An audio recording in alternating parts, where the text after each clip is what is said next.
परीस स्पर्श कथा आणि काव्यांचा.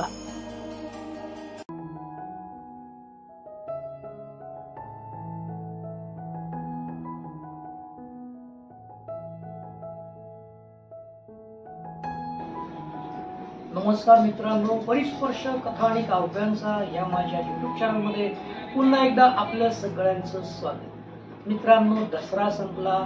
दसऱ्याच्या संदर्भात असलेल्या बऱ्याचशा देवीच्या कथा मी माझ्या युट्यूब चॅनलमध्ये अपलोड केल्या. त्यानंतर आपले कैची धामचे निमकरोली बाबा यांचे मी 3 व्हिडिओ अपलोड केले. खूप चांगल्या प्रकारे प्रतिसाद, म्हणजे थेंबे थेंबे का असे ना, आपल्या सगळ्यांचा चांगल्या स्वरूपात प्रतिसाद मिळतोय. आणि आता आपण वळतोय दिवाळीकडे सगळ्या महिला मंडळ फराळाच्या तयारीला नक्कीच लागले असतील, कारण आता 2-3 दिवसावरतीच दिवाळी आलेली आहे.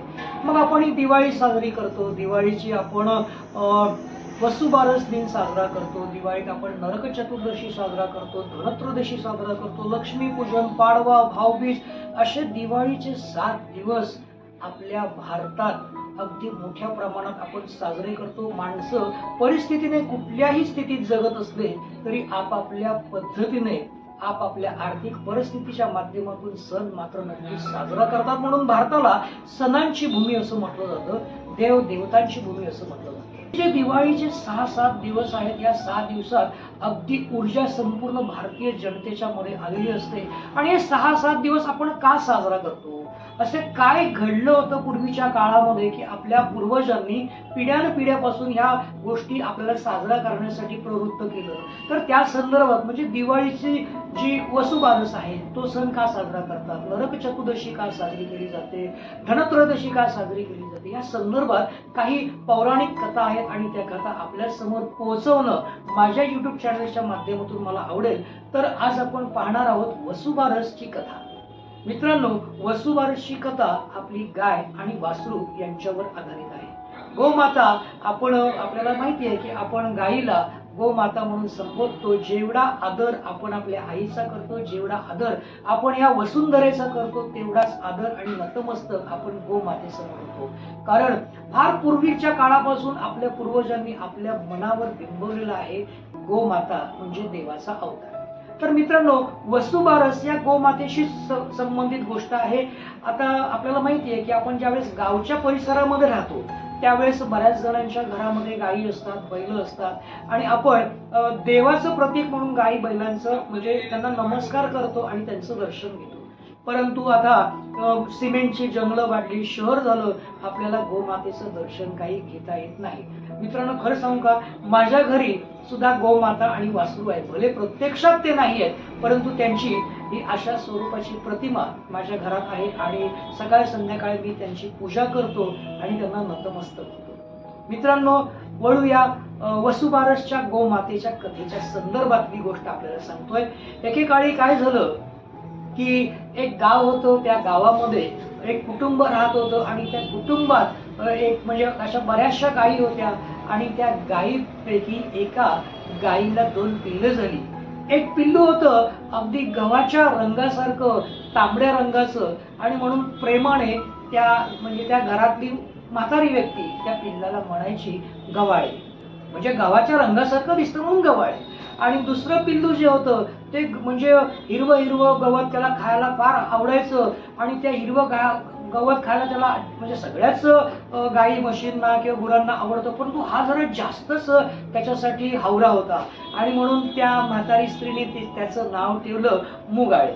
आणि एक दिवस म्हणजे नेहमीप्रमाणे ही स्त्री काय करायची, शेतामध्ये आपल्या नवरा जो सकाळी शेतावर गेलेला असायचा, 10:30-11 वाजले, म्हणजे त्या काळात तर घड्याळ नव्हतं, परंतु सूर्य जसा डोक्यावर येत जायचं तसतशी स्त्री काय करायची, घरातली भाजी भाकरी किंवा कांदा भाकरी चटणी घेऊन आपल्या नवऱ्याला ते देण्यासाठी ती शेतावर जायची.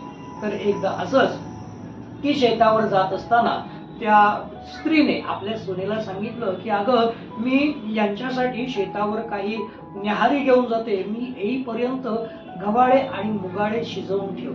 आणि ती स्त्री आपल्या नवऱ्याला म्हणजे जी न्याहारी असते ती घेऊन शेतामध्ये गेली. तर थोड्या वेळाने म्हणजे 2-4 तासाने ती आली आणि आल्याच्या नंतर सुनेला विचारलं, काय ग गव्हाळे मुगाळे शिजून ठेवलंस का? तर सून म्हणाली, हो हो. आणि ती म्हणाली, बरं चल आता मला जेवायला वाढ, मला खूप भूक लागली. आणि त्यावेळेस त्या सुनबाईने त्यांना जेवायला वाढले आणि पुढ्यामध्ये पाहते तर काय म्हणजे मटण ठेवलेलं आहे.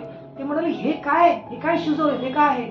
तर ती म्हणाली, आई तुम्ही जातानाच बोललात गव्हाळे आणि मुगाळे शिजून ठेव, त्याच्यामुळे मी काय केलं, आपल्या गोठ्यातले गाईची जी वासरं आहेत गव्हाळे आणि मुगाळे तुम्ही जे त्यांना म्हणता त्यांना कापलं आणि त्यांचं मटण मी शिजवून ठेवलं. अरे बाप रे, केवढं मोठं पाप माझ्या सुनेच्या हातून घडलं. मी सांगायला गेली एक आणि तिने अर्थ घेतला दुसरा. सासूबाईने कपाळावर हात मारला आणि तिला म्हणाली, अगं गव्हाळे आणि मुगाळे मी प्रेमाने या दोघांना का म्हणते हे तुला माहिती आहे, कारण हा गव्हाच्या रंगासारखा दिसतो आणि हा मुगाळे म्हणजे हा हिरवं गवत जास्त खातो, मूग हिरवे असतात, म्हणून मी यांना प्रेमाने गव्हाळे आणि मुगाळे म्हणते. आणि तुला सांगून गेले ते गव्हाळे म्हणजे गव्हाचे शिजवून ठेव आणि मूग शिजवून ठेव. अरे बापरे, तू काय सांगितलं मी तुला आणि तू त्याचा काय अर्थ घेतलंस?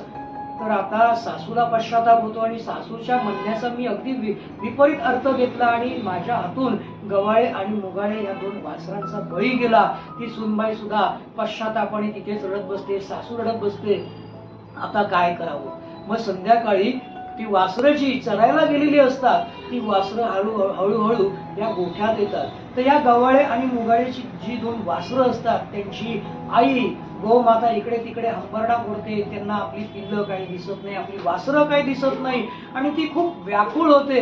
आता काय करावं? तिचा व्याकुळपणा पाहून या सासू आणि सुनांच्या डोळ्यात अश्रू येतात. सासू देवाजवळ प्रार्थना करते, हे देवा, माझ्या म्हणण्याचा विपरीत अर्थ घेऊन माझ्या सुनेच्या हातून हे कळत न कळत घडलेलं कृत्य आहे, तर तू काही करून काय कर की या गव्हाळे आणि मुगाळे हे जे दोन गाईची पिल्लं आहेत, वासरं आहेत, त्यांना तू परत जिवंत कर. मी तुझ्या समोर पदर पसरते आणि जोपर्यंत तू यांना जिवंत करत नाही तोपर्यंत मी अन्न प्राशन करणार नाही, मी पाणी प्राशन करणार नाही, इथेच मी माझा जीव देऊन टाकेन. कारण माझ्या बोलण्याचा चुकीचा अर्थ काढून कळत न कळत माझ्या सुनेकडून हा अपराध घडलेला आहे.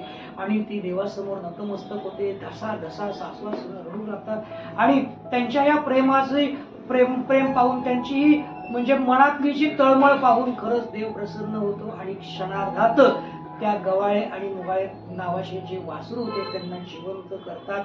आणि काय सांगू मित्रांनो, या सासू सुनांच्या मनातला आनंद गगनात मावेनासा होतो आणि त्या गव्हाळे आणि मुगाळेची ते पूजा करतात, गोमातेची पूजा करतात. आणि तेव्हापासून प्रथा पडली की ह्या म्हणजे आपला वासुबारस म्हणजे गाय आणि वासराची पूजा करावी. खरं आपण गायची पूजा तर करतो कारण गाय आपल्यासाठी देवा समान आहे आणि वासराची सुद्धा पूजा केली जाते आणि आपल्या मनात जे काय आहे ते त्यांच्याकडे मागितले जाते. आणि तेव्हापासून एका पिढीने दुसऱ्या पिढीला, दुसऱ्या पिढीने तिसऱ्या पिढीला अशी ती घटना सांगत गेली आणि ती प्रथा पडली. आणि आजही आपण प्रत्यक्षात गाय वासरू कोणाकडे असेल तर त्यांची पूजा केली जाते. आणि आपण शहरातली माणसं आहोत, आपल्याकडे तर नाहीये. मग अशा प्रकारे गाय वासरांची जर आपल्याला कुठे प्रतिमा किंवा मूर्ती भेटली तर आपण सुद्धा पूजा करा. कारण आपल्या सगळ्यांना गव्हाळे आणि मुगाळे आपल्याकडे तर नाहीच आहे, परंतु गाय वासरू या प्रतिमेच्या स्वरूपात आपल्याकडे असेल, आपण पूजा केली, नतमस्तक झालं तर आपली सगळी मनोकामना नक्कीच पूर्ण होईल. तर ही झाली दिवाळीची वसुबारसची कथा. आपल्याला नक्कीच आवडली असेल तर परिस्पर्श कथा आणि काव्यांचा या माझ्या युट्यूब चॅनलला लाईक आपण करणारच आहात, शेअर आपण करणारच आहात आणि कमेंट सुद्धा आपण करणार